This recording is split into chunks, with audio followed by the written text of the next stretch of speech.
Let me ask you something. It's Sunday evening. The snacks are out, your group chat is exploding. Someone's wearing a jersey, someone else is arguing about quarterbacks like national security depends on it. The room gets louder as kickoff approaches, and you are on the couch scrolling your phone, vaguely aware that a big game is happening, but emotionally, nothing. No spike in your chest, no anticipation, no urge to care. And maybe at some point you've wondered, is something wrong with me? Why don't I care about the Super Bowl like everyone else? Because culturally, it can feel like you're supposed to care. It's not just a game, it's an event, a ritual, a national moment. Even people who don't watch football all year suddenly have opinions about commercials and halftime shows. So what does it mean psychologically if you just don't? Today, I want to show you something fascinating.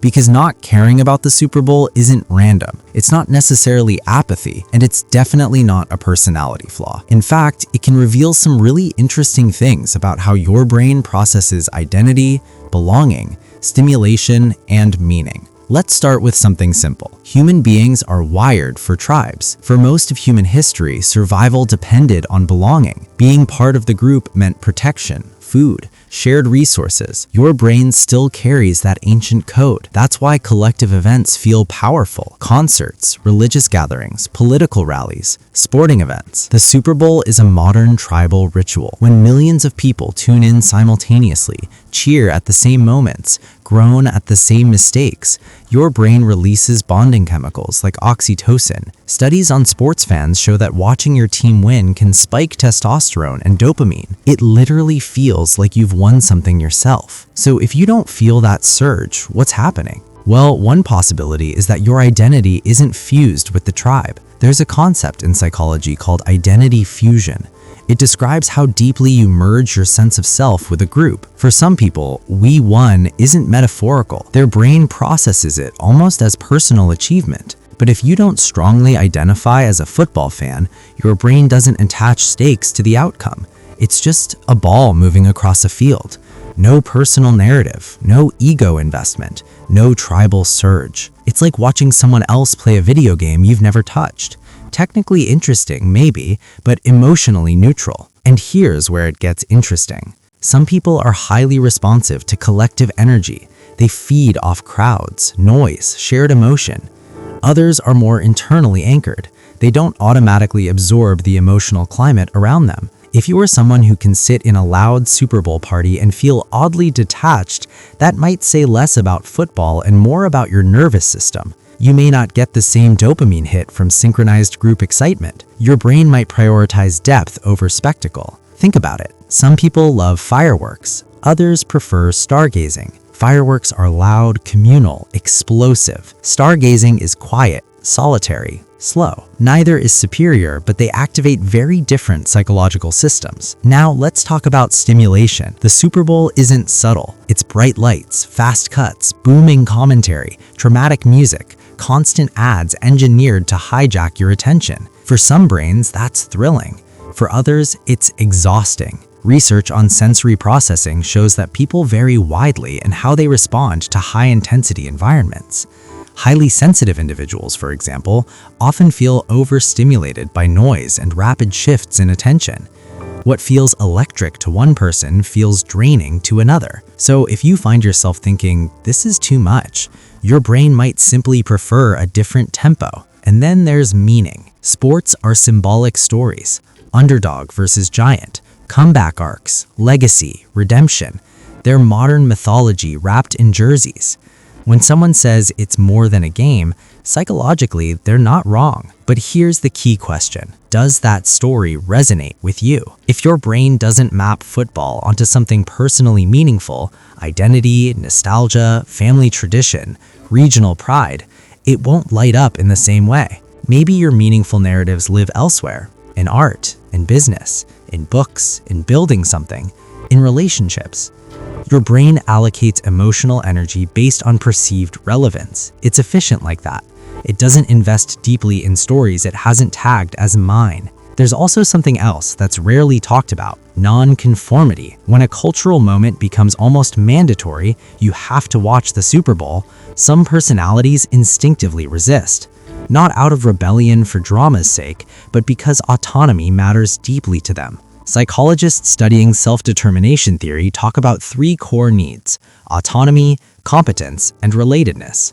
If something feels externally pressured, even subtly, your sense of autonomy can push back. So if part of you feels irritated by the hype, it might not be about football at all. It might be about the subtle social expectation to participate. You want to choose what captures your attention. And in an economy where attention is currency, that's actually powerful. Let's zoom out even further. The Super Bowl is also one of the biggest commercial spectacles in the world. Multi-million-dollar ads, corporate sponsorships, a machine designed to maximize engagement. Some people are deeply attuned to that layer. They don't just see a game, they see marketing psychology unfolding in real time. And instead of immersion, they feel distance, almost like stepping outside the illusion.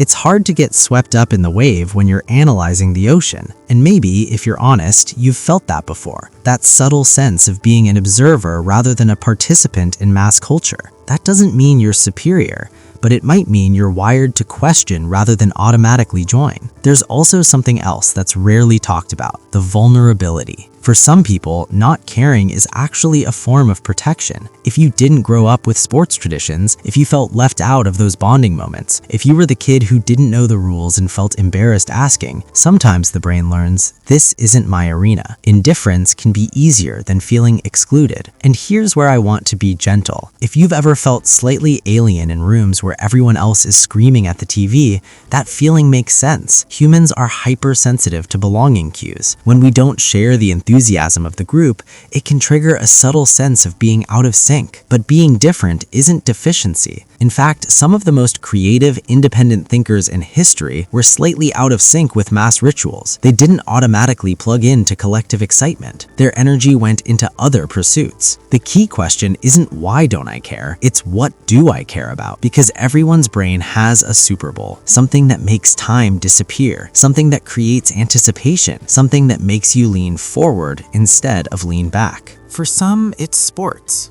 For others, it's launching a project, diving into a niche hobby, watching a film that cracks open something emotional, having a deep conversation at midnight. The psychological goal isn't in forcing yourself to match the crowd.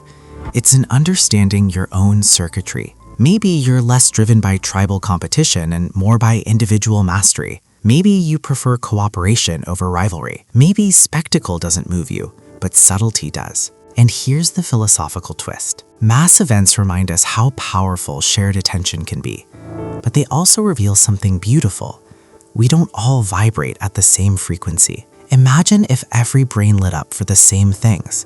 Culture would flatten, diversity of interest would disappear, innovation would stall. The fact that you can sit through the Super Bowl unmoved might simply mean your attention is reserved for something else. And attention is sacred. In a world constantly trying to capture it, choosing where you place it is an act of quiet authorship over your life. So the next time someone says, "You don't watch the Super Bowl?" with that tone of disbelief, you can smile, not defensively, not dismissively, just aware. Aware that your brain attaches meaning differently, that your tribe might gather around other rituals, that your dopamine spikes somewhere else. And maybe, just maybe, you can also stay curious about them. Because understanding why others care can be just as interesting as understanding why you don't. That's the real psychology here. Not division, not superiority, just wiring. So I'm curious now, when the Super Bowl is on, what are you doing instead? Are you reading, working, hanging out quietly, watching for the commercials but ignoring the score? Drop it in the comments. Not to debate, but to map the diversity of how human brains find meaning. And if you enjoy unpacking the hidden psychology behind everyday behaviors, the things we think are random but aren't, stick around, because there's always more happening beneath the surface than we realize, including in the moments we think we don't care.